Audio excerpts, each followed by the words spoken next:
Hi, everybody. Welcome to another episode of Space Between. My name is Zach Eichel, I'll be your host for today. Today, we're joined by Lindsay. She's from the Florida Wildlife Hospital. Thank you so much for joining us today. We really appreciate it. Thank you for inviting me. So, first question, what does Florida Wildlife Hospital do? Like, what is your overall mission? So the Florida Wildlife Hospital takes in sick, injured, and orphaned native Florida wildlife and things that migrate through Florida, gets them healthy, helps them raise them until they're old enough to be on their own, and then releases them back into the wild so they can live out the rest of their natural lives and bias families and create healthy ecosystems that will benefit both all of our wildlife and us, all the people that live here. Nice. Awesome. Who are some of your most common patients that you see come through the hospital? So we usually see over 200 different species in a single year, but a lot of the really common ones are eastern gray squirrels, cottontail rabbits and marsh rabbits, Virginia opossums on the mammal side, and then we also get a lot of gopher tortoises. Those are usually vehicle collisions, so watching and when you're driving and checking under your car, especially if it's hot out, gopher tortoises like to seek shade under there. But very good to help our wildlife. And then we also get a huge variety of birds, pelicans, gulls, parrots, egrets, small songbirds, a lot of mockingbirds, grackle, blue jays, those types of things. Wow, that's a lot of customers. It is. I just want to get involved with or volunteer with Florida Wildlife Hospital. There is actually so many ways that people help us. It is a huge community effort. Although we have licensing from like Florida Fish and Wildlife, the U.S. Fish and Wildlife, we have any funding from the municipalities. And so everything that you see is a result of a huge community effort, and people help by volunteering weekly. A lot of that is doing dishes and laundry and sweeping mopping floors. Stuff that most people know how to do. But to take care of the animals, we could have over 100 squirrels in the nursery at one time. And 100 squirrels make a lot of dirty blankets and a lot of dirty food bowls that need to be washed and cleaned. So helping with things like that, people contribute different areas of expertise. So on the animals that we travel with and on the cages, we tend to have them covered to reduce their stress level.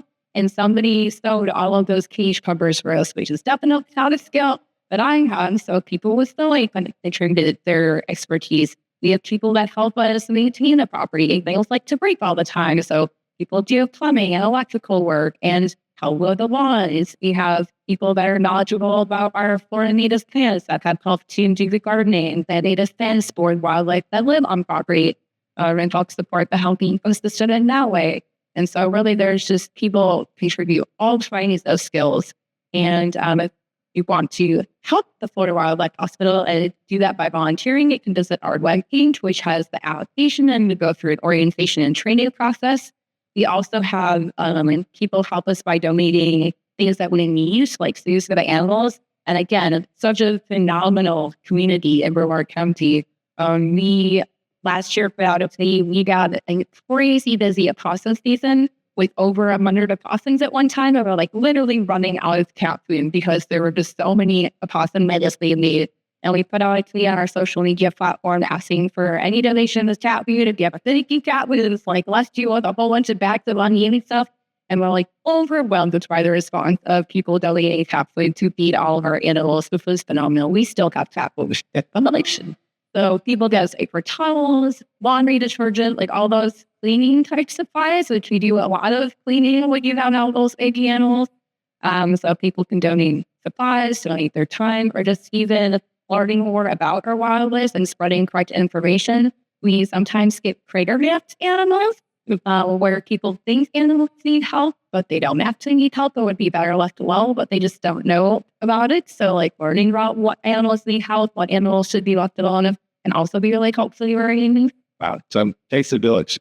Yeah, it'll take some village. What advice would you give to the general public about living for global wildlife? Again, education is a huge piece of it, and knowing what needs health and what doesn't need health.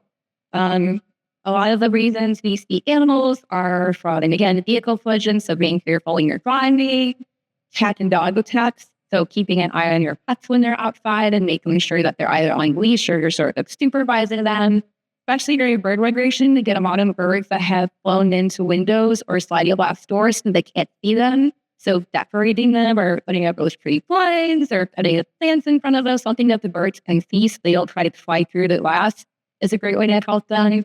Picking up trash is a huge one. We get things that are tangled in netting, stuck in Coke cans, all kinds of stuff. So for every piece of trash you pick up, you could save an animal's life that it doesn't ingest that piece of plastic or it doesn't get tangled in that netting.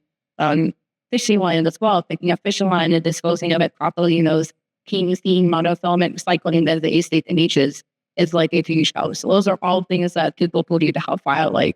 Again, thanks to Village. Yes. And then final question, where can people go to learn more about your organization? And probably the best place is our website, which is www.floridawildlifehospital.org. And you can also follow us on our social media is Florida Wildlife Hospital. Florida is also about our Facebook and Instagram as well as YouTube.